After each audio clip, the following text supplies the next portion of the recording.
How's it, guys, and welcome to another episode of the PH Journals podcast, our Sunday discussion. It's been a long and somewhat would say quiet week for us here on the ranch. It's been really different. Not a lot of things have been happening. We haven't had any rain. It's kind of weird to say that now after all the rain we've been having, but it's been a really, really quiet time, just trying to prepare and make sure that everything's 100%. So once the clients start coming in, we all systems go. Guys, from myself, Dylan Love at the PH Journals, I just want to say a very big thank you to everyone that supported me thus far. I want to take a very special time to mention the Hanshoek family, the lodges that have supported me as far as my e-commerce business extremely well over the past couple of weeks. A big shout out to Hanshoek, Kim and the team, Sune as well. I really appreciate the support, and thank you so much for supporting local business and supporting the PH in need, and really appreciate it, and it really goes a long way. But once again, I couldn't be more proud of the whole team behind me, putting this whole deal together and really making it work. Guys, that leads me into my special thank yous. Of course, I'll start the show off just thanking a couple of people that have backed me from the start, and it hasn't really changed over the past year or so. Big shout out firstly goes to Trees and Camo. We will be using the early season camo now for the earlier hunts. It's just the heat is still out there, and early season allows for a lot of lightweight and durability camo, as well as blending extremely well in the green environment. So a big shout out to Trees and Camo. Next up, I have pretty much every single one of my mounts hanging up on my wall, done by them. Splitting Image Taxidermy. As far as the artistry work goes, they are next level. And like I keep saying in a lot of my podcasts, is our job as a professional hunter is not done until that trophy of yours is hanging up on your wall. And it just gives us as professional hunters a lot of peace of mind, knowing that we're dealing with the best people out there as far as taxidermy is concerned in South Africa. I feel really blessed to be a part of them, and they've backed me for some time now. And just a very big shout out to Splitting Image Taxidermy. Next up, my jogging shoes of the bush, I call them. My Maxxis tires. I'm using the Razor Mud Terrains at the moment. They have been outstanding, and I've used them. This will be the third season now, and like I mentioned, I won't need to change them until at least the end of the season, maybe even pushing into next year. So a very big shout out to Maxxis Tires South Africa. And then, of course, last but not least, I mentioned them earlier, my very own e-commerce store, the PH Toolbox. I just got to give a big shout out to all the affiliate marketers and the pro staff guys. Just thank you so much for all the effort you guys are putting in. I feel truly blessed, and we're taking this business to the next level. If you guys would like to get involved and find out more as far as the PH Toolbox goes, please hit me up on any one of the social media platforms under the PH Journals banner or even the PH Toolbox banner.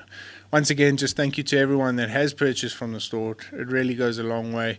And I've got some exciting announcements to be making in the next couple of weeks as far as my PH Journal merchandise and rhino conservation goes. So stay tuned to that. Can't wait to share it. As well, guys, also, just before we get going, WildNet TV will be launching in the next couple of days. We've had some exciting developments come through there. Johan and his team have done some incredible work behind the scenes as far as WildNet TV is concerned. So stay tuned to that. If that ever happens, or when it does happen, you guys will more than likely be able to go and watch any one of my podcasting episodes as well as my hunting episodes on WildNet TV. But if you haven't yet and you're watching this on YouTube, please don't forget to hit the subscribe button, drop a thumbs up if you enjoyed the episode, or leave a comment behind and maybe a couple of suggestions on what we can do for the next coming weeks. Well, guys, I've changed it up a bit. Last week I mentioned that I would be going into this Sunday discussion with ways and means of professional hunters making an extra living at not just hunting, but doing like a little side hustle. Once again, I've changed my mind, but we'll be going into the social media side of things. So stay tuned and enjoy.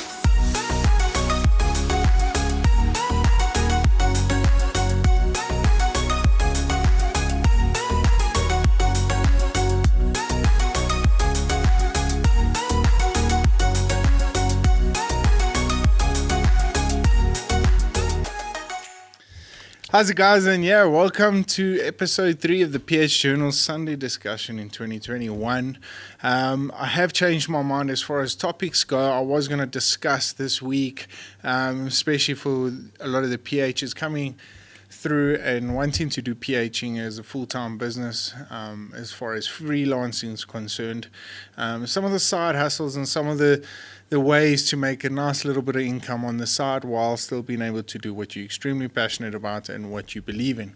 Well, I've changed it up since then because a lot has happened in the past week, and this week I've decided to discuss a lot to do with social media.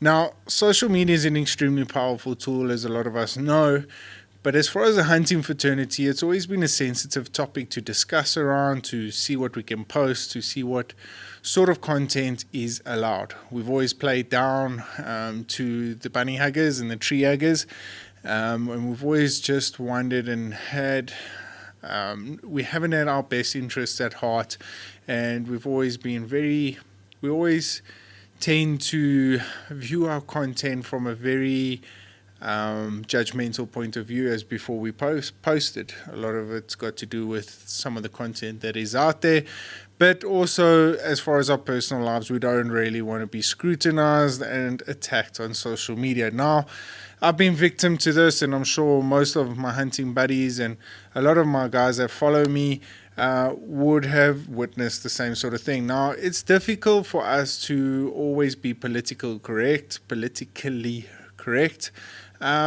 or be seen in a way that somebody that dislikes hunting, which is a lot of them, more of the people out on the social media platforms than not, tend to view us. Now, it's been an interesting thing to be a part of, and I feel that I had a situation at the start of this year where Instagram threatened to cancel my account due to some of the content I was posting. Now, all good and well if there was content on my social media platforms that really brought discriminating or really gruesome pictures to the table. But I've always approached, and I always do when I'm out in the bush, I always approach my animals after the shot. I always approach them with extreme respect, and I feel there's nothing more respectful to the animal than a really, really good photo. So I've put a lot of work into my photography. I put a lot of work into understanding the beauty of the animal once it's lying there, what sort of things you would need to capture to give the utmost respect to that animal once it's shot, regardless whether it's a trophy, meat animal, or even just a cull animal. It's been extremely rewarding at times, but also it's to have the backlash from the social media platforms it's a little bit disheartening, because you don't want people to view you in that regards, because that's just not how we are.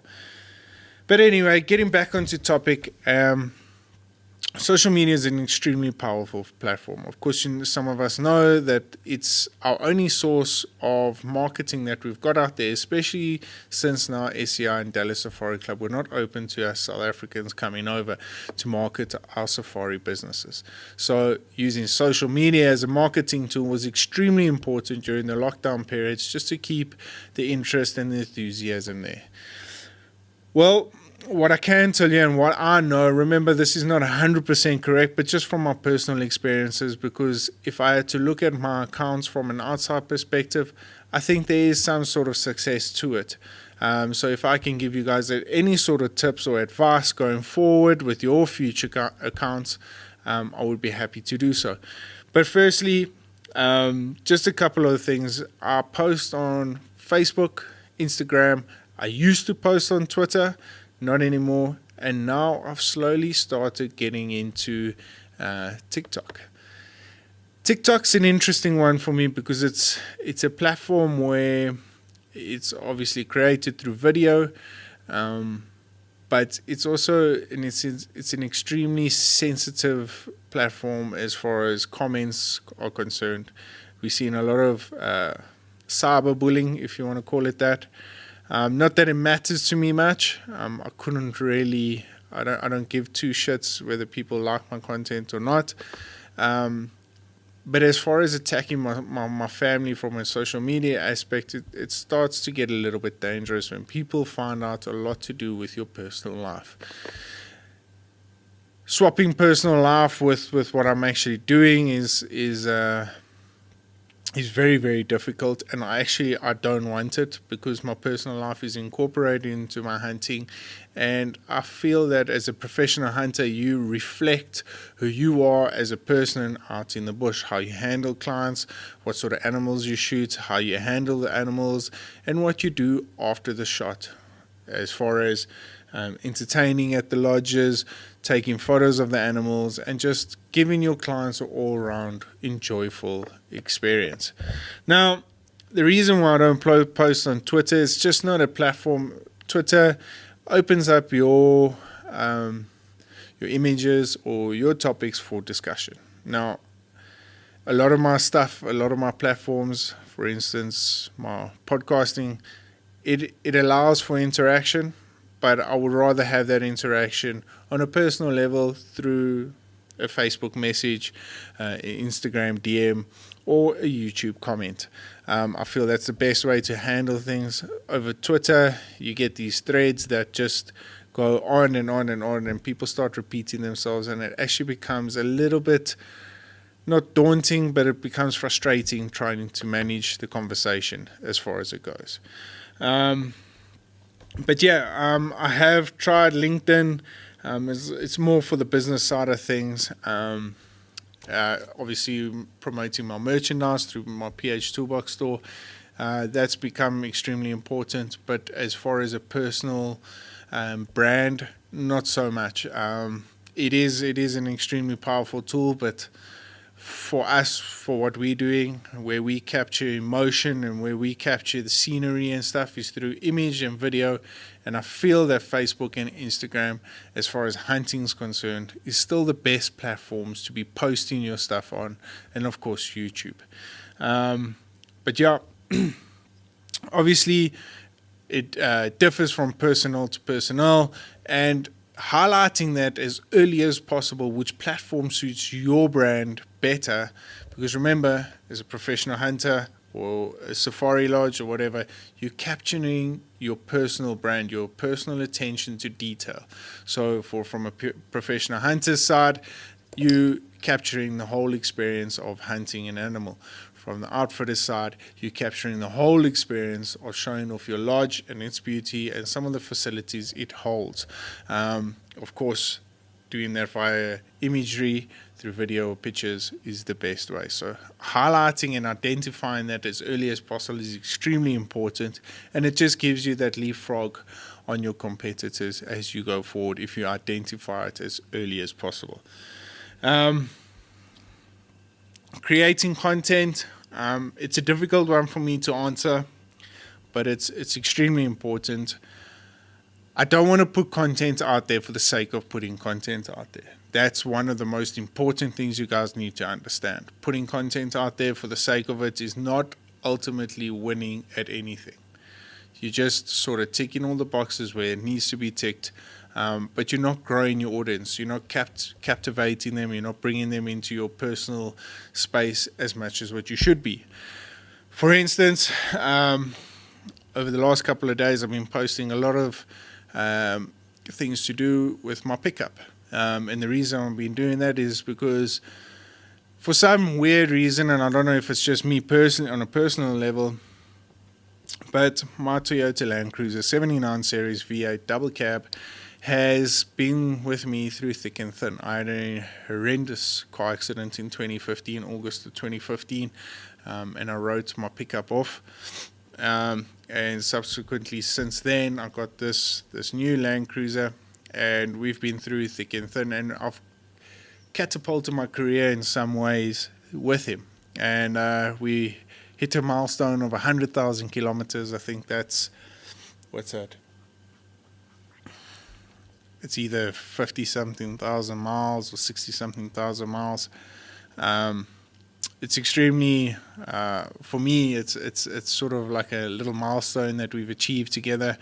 And yeah, of course, it's an emotional attachment that I've got to something that's got me to where I am today. So over the past couple of days, I've been posting my vehicle being serviced, a sunset with my vehicle or something like that, just to, make audience aware of the significance of this vehicle to me. And that's something extremely important. Don't go and post the sunset if there's no significant meaning to you.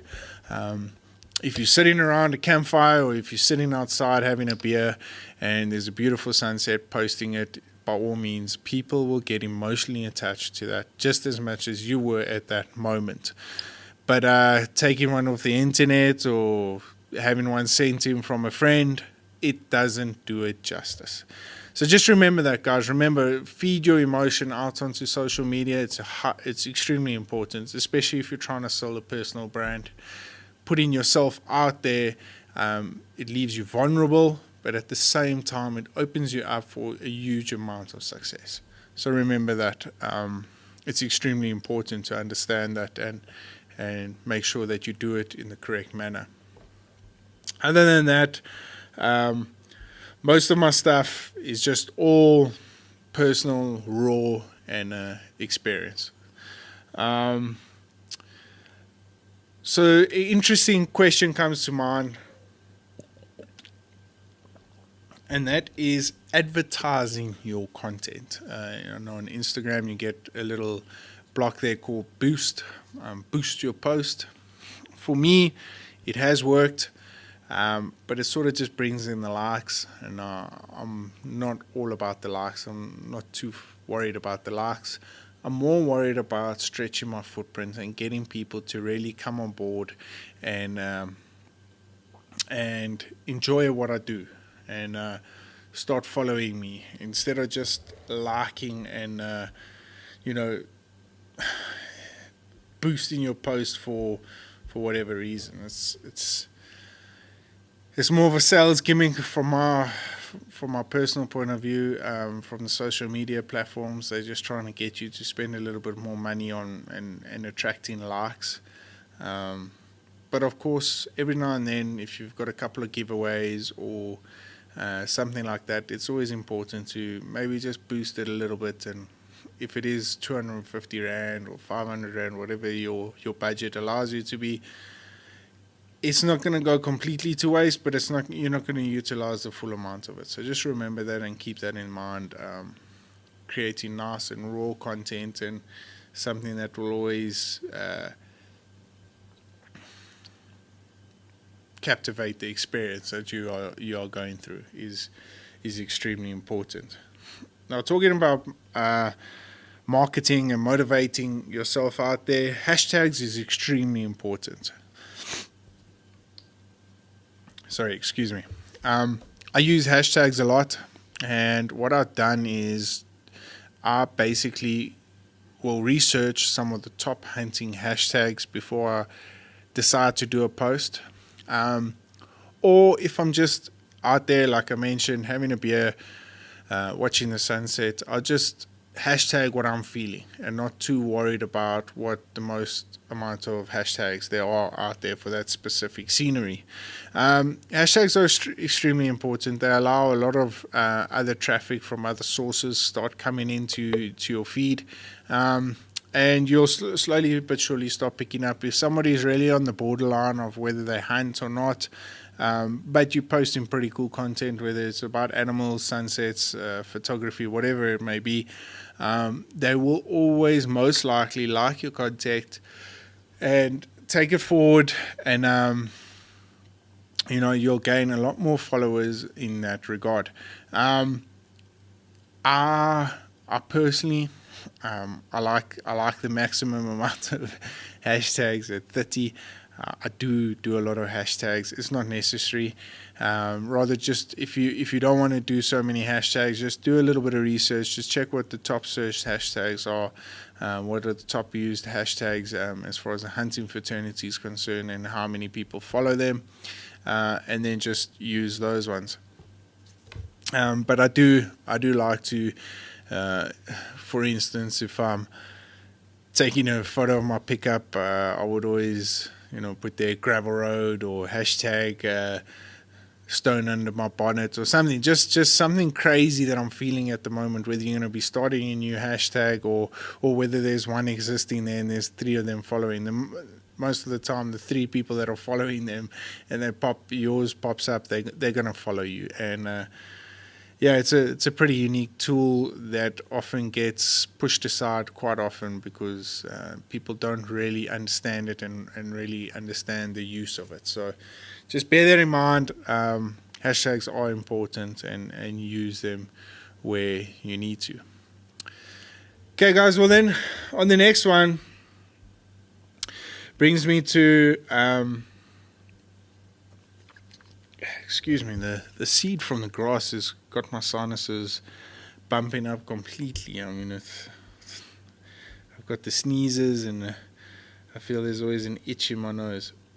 Anyway, so one of the things is equipment. Now, when I started doing my Instagram journey or my YouTube journey, I never had any fancy equipment.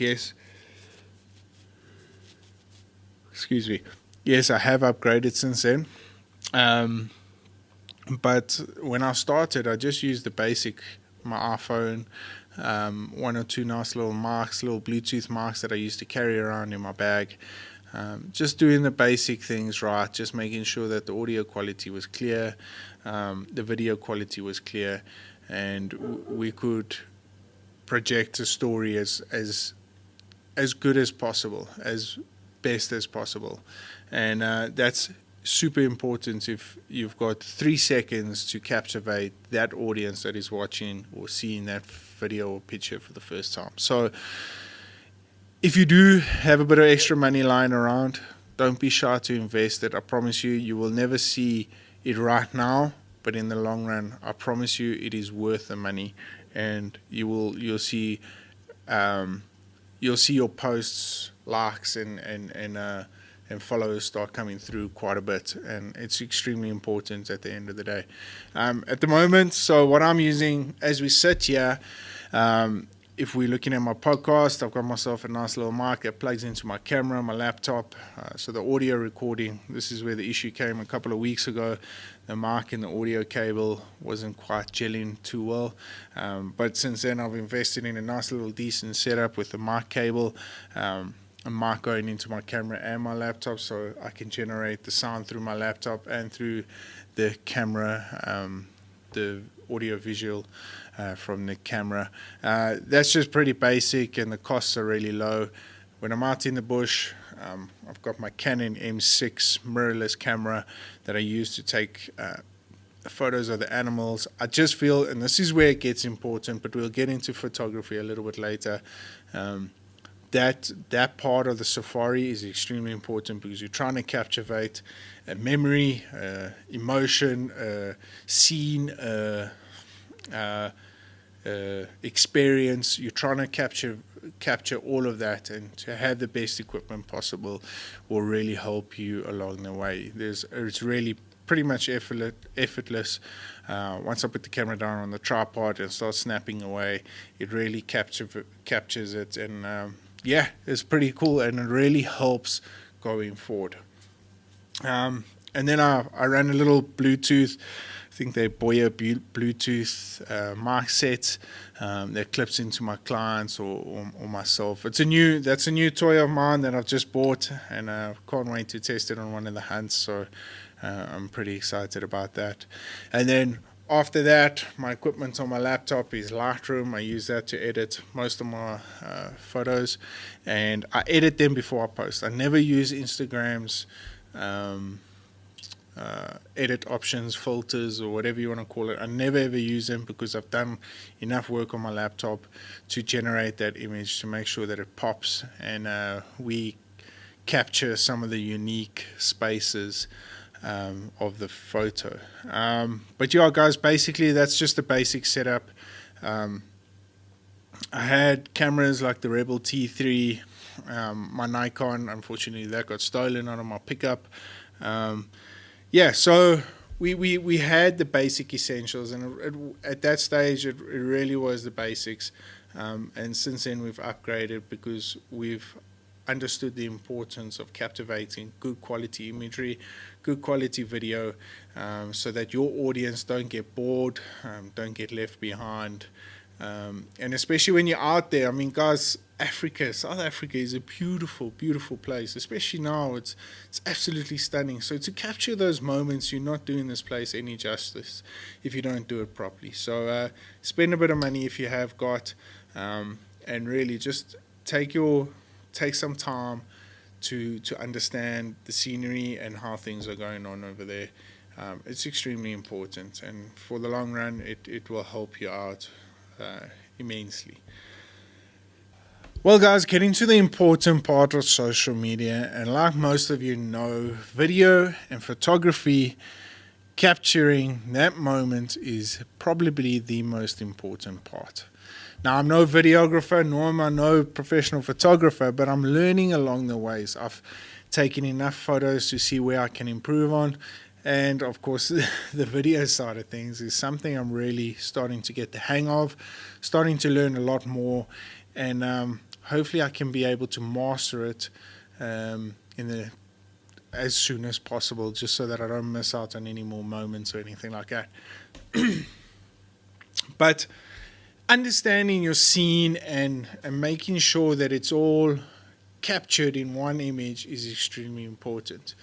So how I go about it, for instance, if we're going to be photographing a hunter and an animal, my first things first, while the animal is lying there, I look for the unique positions or the unique features that animal particularly has. Now, a lot of the animals that we hunt, obviously the unique feature will come in the horns, but every now and then you'll get a couple that for instance, a zebra, or like the Kalahari springback we hunted the other day, that had 3 big white spots on its back, which was pretty unique.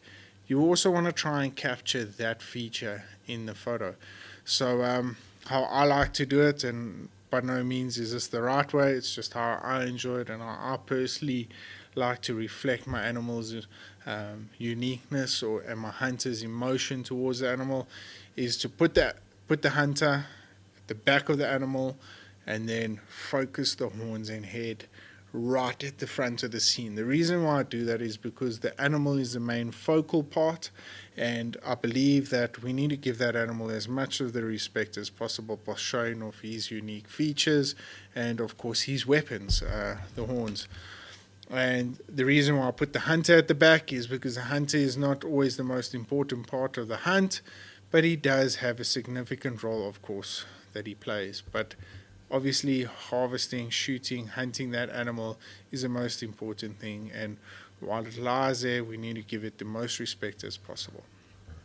I have seen a couple of cool pictures where people add in the last bite of grass that it had, or a twig or something like that.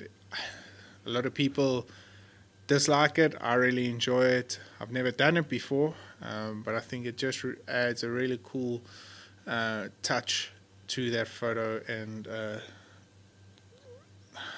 I want to say it does give it somewhat level of respect towards the animal. Guys, closing off on the picture side of things, I actually watched a video the other day on Facebook. It was a dad describing social media, people that hunt and utilize social media in the wrong way.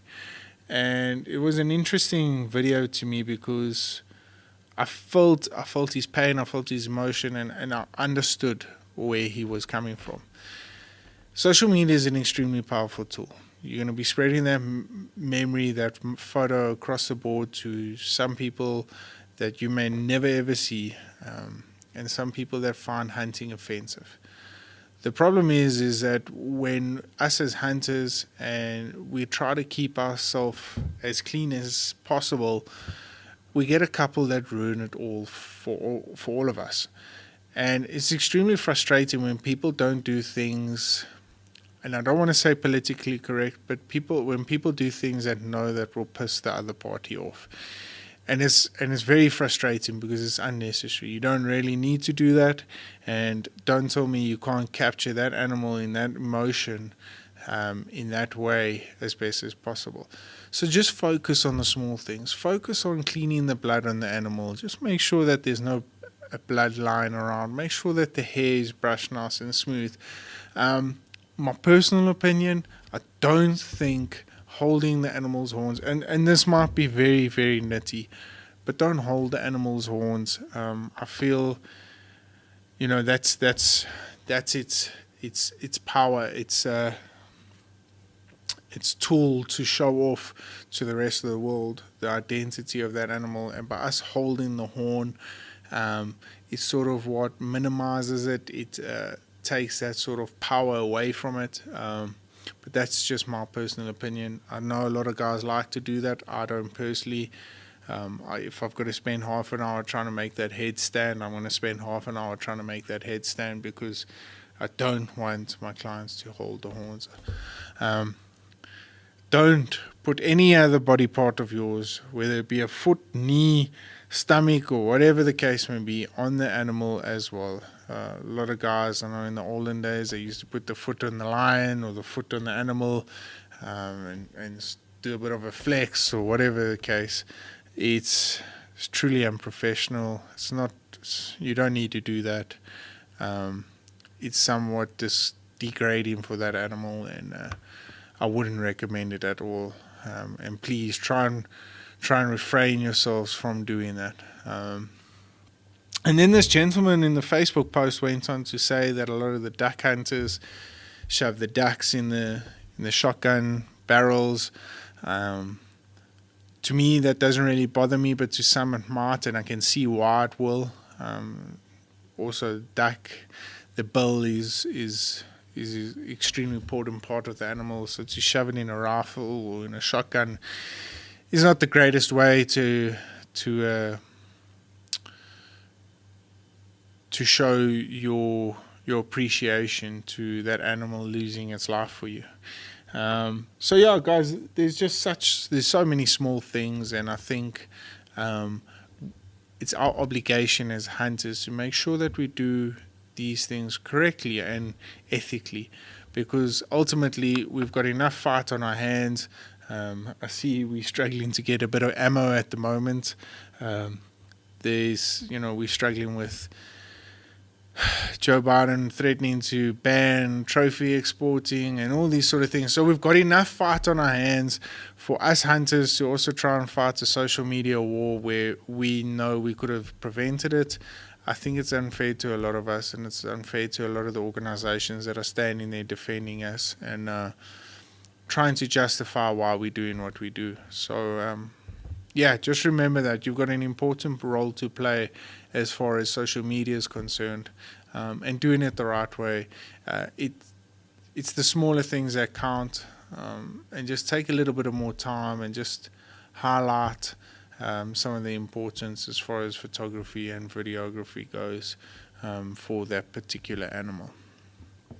Well, guys, I've had an incredible social media journey. Like I mentioned, Instagram wanted to shut my account down at the first week, or one of the first couple of weeks into January.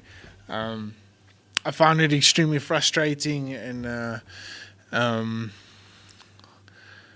disrespectful to do that based on their justifications. They said that I had